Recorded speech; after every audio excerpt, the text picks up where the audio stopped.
My Firefly Infantry promised to fly, but they're still glued to the sprues. Status update incoming. Yeah, you probably caught the edit on the thumbnail. January got away from me, and here we are at week-ish 2.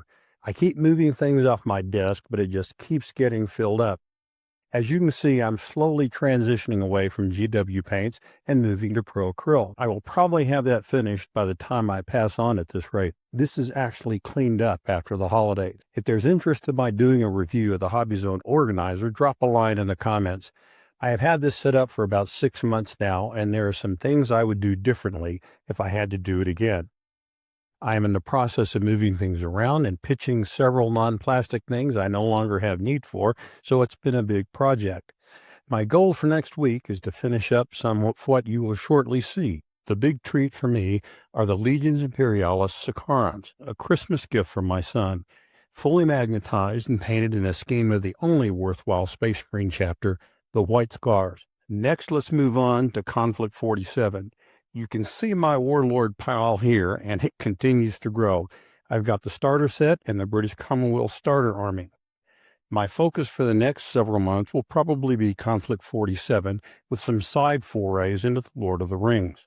I am suffering right now from some serious Games Workshop price burnout, but I do have a lot of Secrets of the Third Reich and bolt action stuff to do as well. Here's some of it. Here are 2 projects I'll be working on this week. My favorite is this walker I got from Golden Dragon Games, what they call the X32 Light Walker for the Marcher game. In this house, it will forever be known as the John Browning class walker, and I think I will be naming it the Mormon gun truck. I can do that and not be culturally appropriating, as I am LDS. The commander is an M10 commander from Trenchworks scaled up a bit. I had to add putty to the area below the lip of the hatch on the inside because it was too deep, but I think it looks pretty good. I will go for a basic olive drab scheme and then weather it heavily. Next up will be my Stahltruppen, painted in a P-dot camouflage. I recognize that Warlord has encouraged some flashy, purple, really, color schemes, but I want to stick with traditional colors for the most part, although the commander here will probably end up with a red cape. Next up is the U.S., and here are the commander and Roberta Wells, which I've assembled and put on the bases.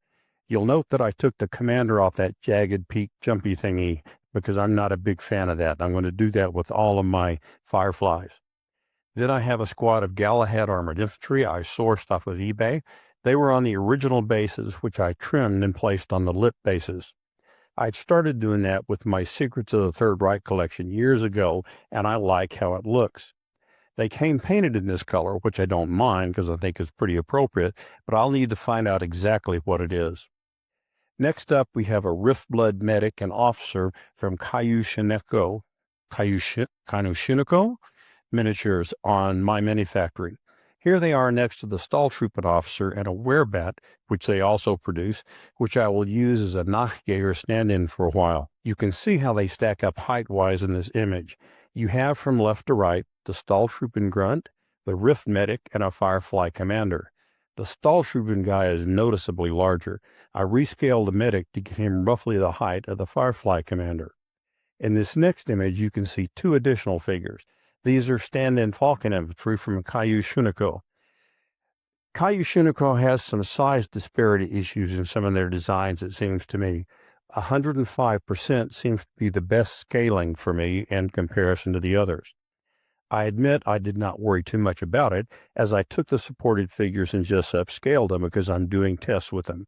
I did find in my testing that if I took the separate heads and merged them with the supports into a thin square support base, I had less problems losing them while cleaning and curing. Next up are a couple of Kyoushuneko Walkers. They appear to me to be smaller than the Konflikt 47 versions, but I don't have anything to compare them to right now.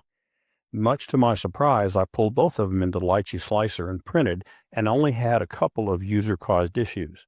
The Tiger in the back had a malformed machine gun, and I will just leave it that way. The Panzer III had a bunch of small supports that seemed superfluous, but I left them in when I was printing. Otherwise, I'm very happy with the way that they turned out. They also do a spider mech, which is close design-wise to the Spinna. The plan is to finish the starter set the next couple of weeks so I can play some smaller games. Here are a couple of hurdles I run into, and they're personal in nature. There is one bright side, however. I did discover some of the older 3-liter soda bottle lids in my closet, which I always used to paint my metal figures on. Now I use 3D printed handles, but I still have lots of minis for which these will come in handy.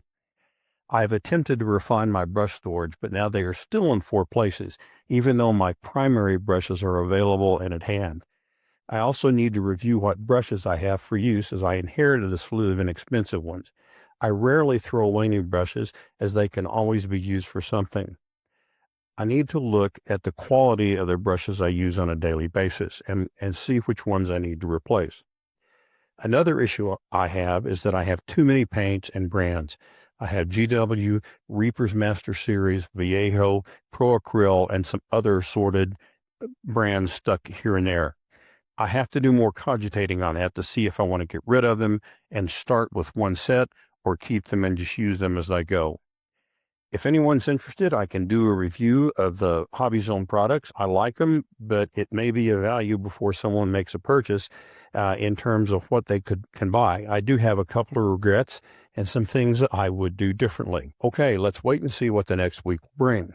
May your hobby brushes never get that curly tip on them and have no paint up in the ferrule.